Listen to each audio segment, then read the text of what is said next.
सभी विद्यार्थियों को नमस्कार। आपका maths capsule by J R Barle में हार्दिक स्वागत है। आज की क्लास बड़ी खास है, ठीक है।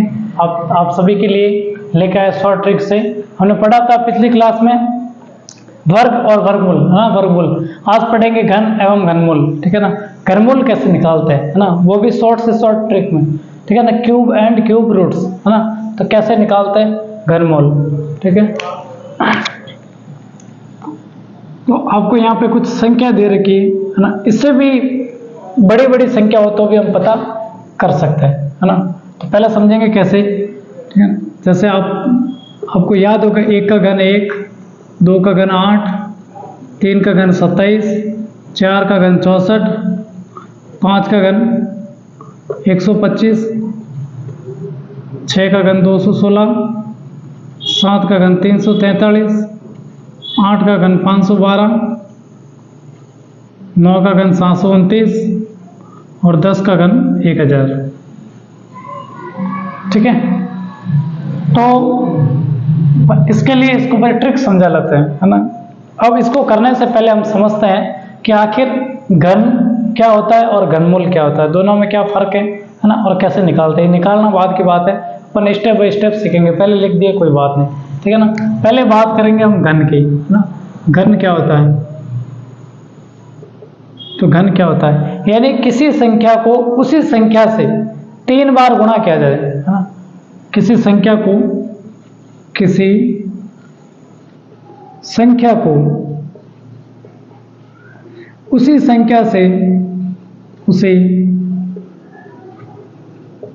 संख्या से 3 बार गुणा किया जाए, 3 बार गुणा किया जाए।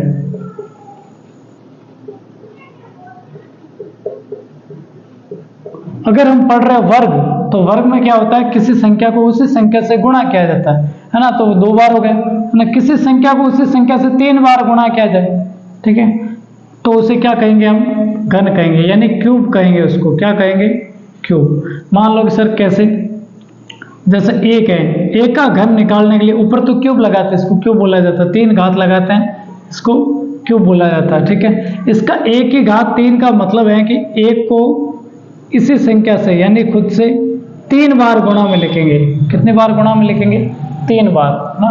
तो 1 को 3 बार गुणा में लिखेंगे, फिर इनको गुणा करेगा तो आएगा 1, है ना। इसी प्रकार 2 की घात 3 यानी 2 का क्यूब का मतलब होता है 2 जो है वो अपनी ही संख्या से यानी उसी संख्या से 3 बार गुणा में लिखा जाएगा। कितनी बार लिखा जाएगा, 3 बार।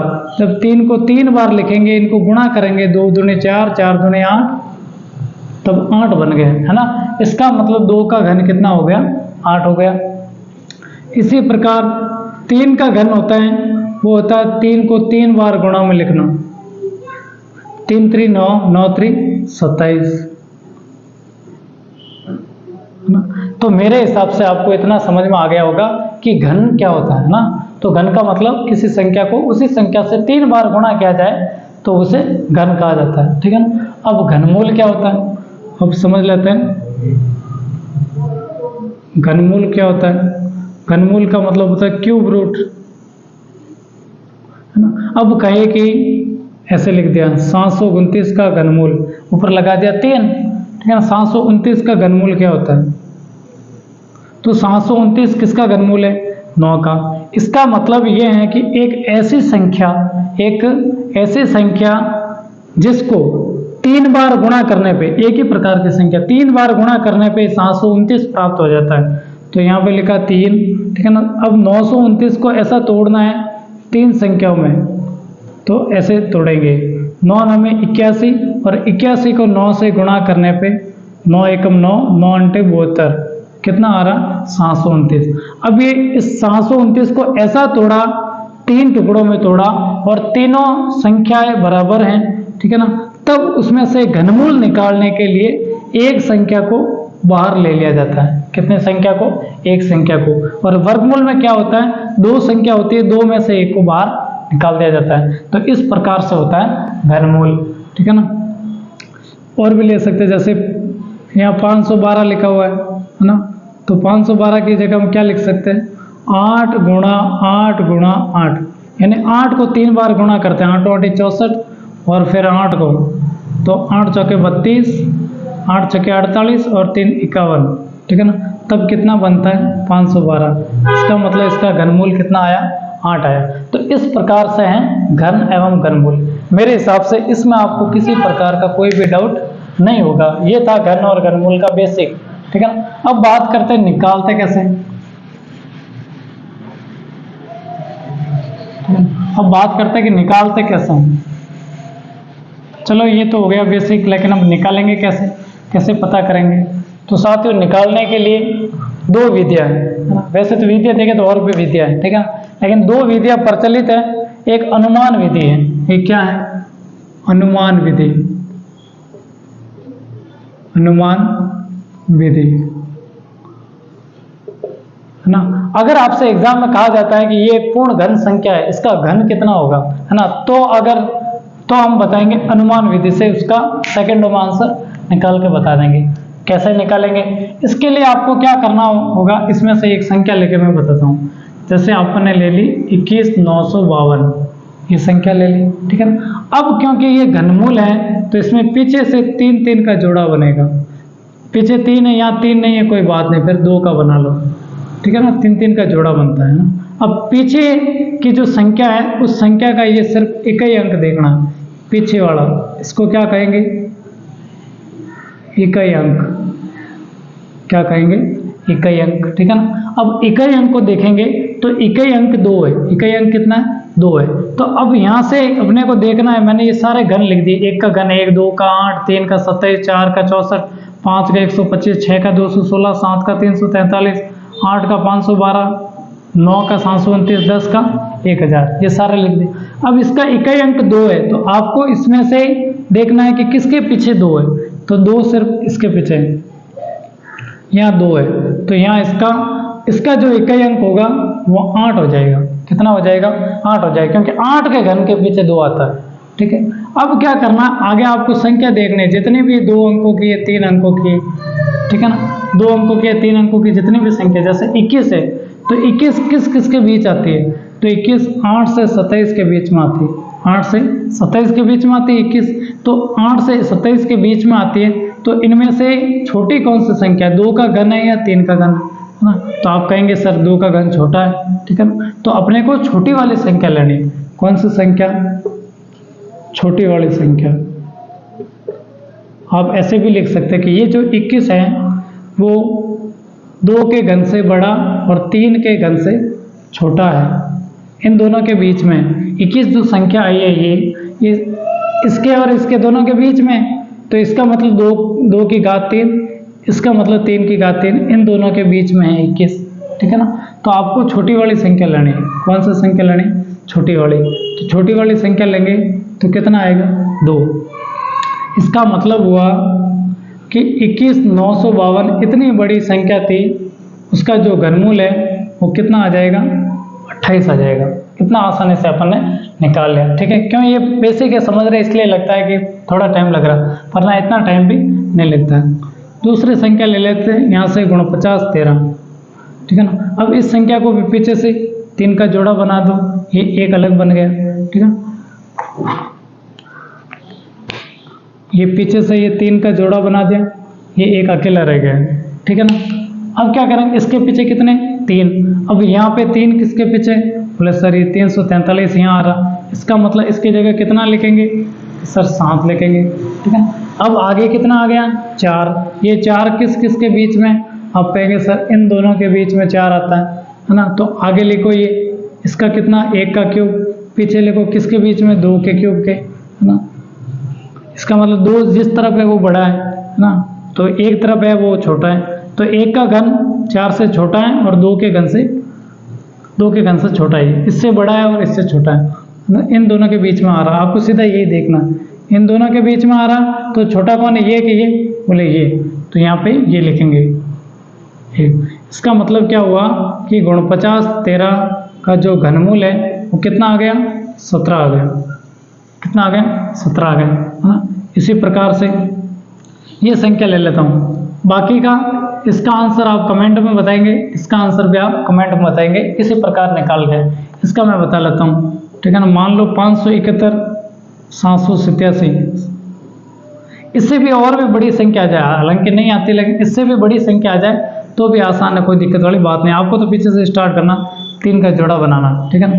अब यहाँ पे 3 3 के जोड़े बन गए। अब इसके पीछे कितना, इकाई अंक, पीछे वाली संख्या का जोड़े का, पीछे वाले जोड़े का हमेशा इकाई अंक देखा जाता है। क्या देखा जाता है, इकाई अंक। इस बात का ध्यान रखना, ये कभी मत भूलना।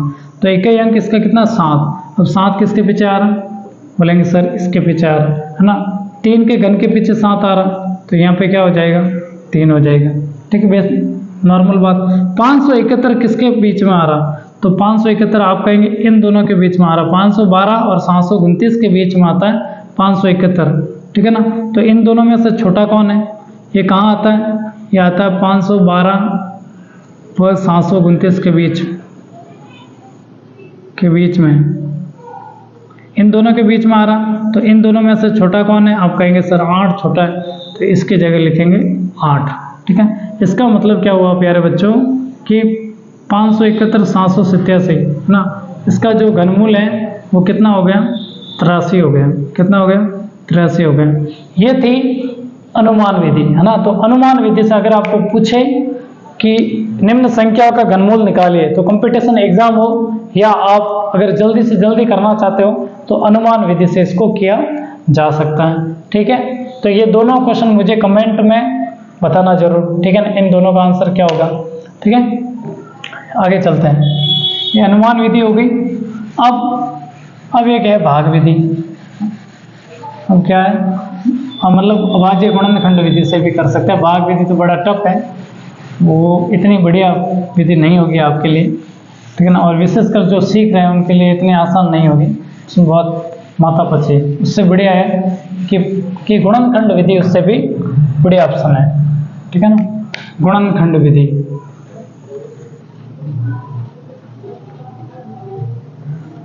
गुणनखंड विधि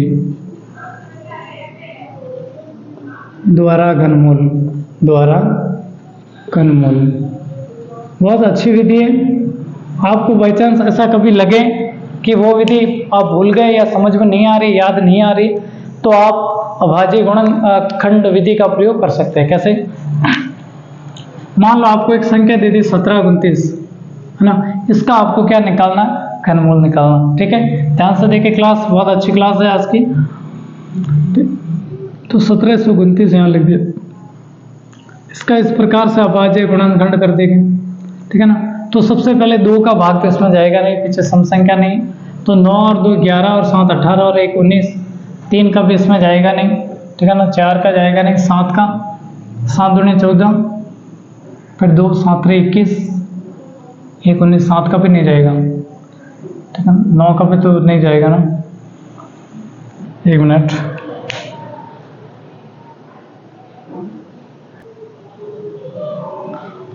सॉरी साथियों, ये 1729 नहीं 1728 है, क्योंकि इसका घनमूल परफेक्ट नहीं है, ठीक है ना।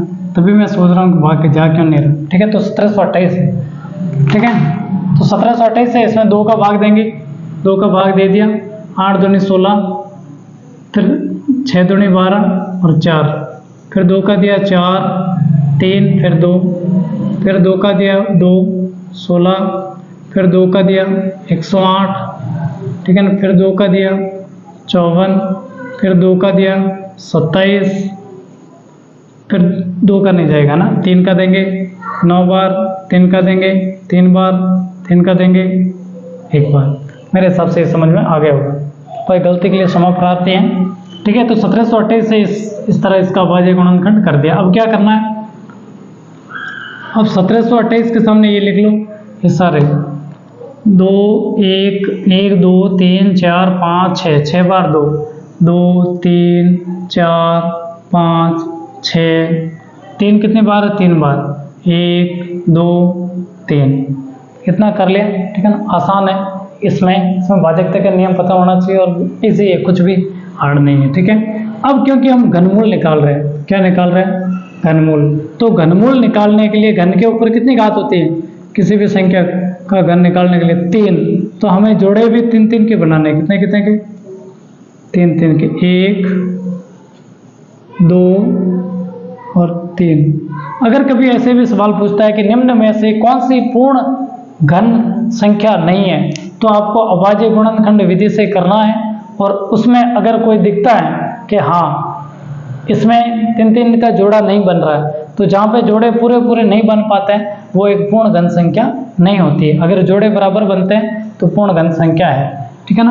अब क्योंकि 1728 का घनमूल निकालना, क्या निकालना, घनमूल, तो 1728 का जो घनमूल होगा वो क्या होगा, डियर स्टूडेंट, इनमें से एक जोड़े में से एक अंक उतारा जाए, इसमें से भी एक उतारा जाए और इसमें से भी एक उतारा जाए, ठीक है।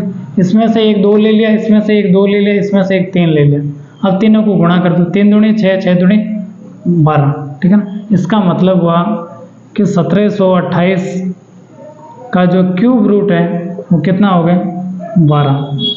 यानी इसका उल्टा ये लिख सकते हैं कि 12 का जो घन होता है वो 1728 होता है।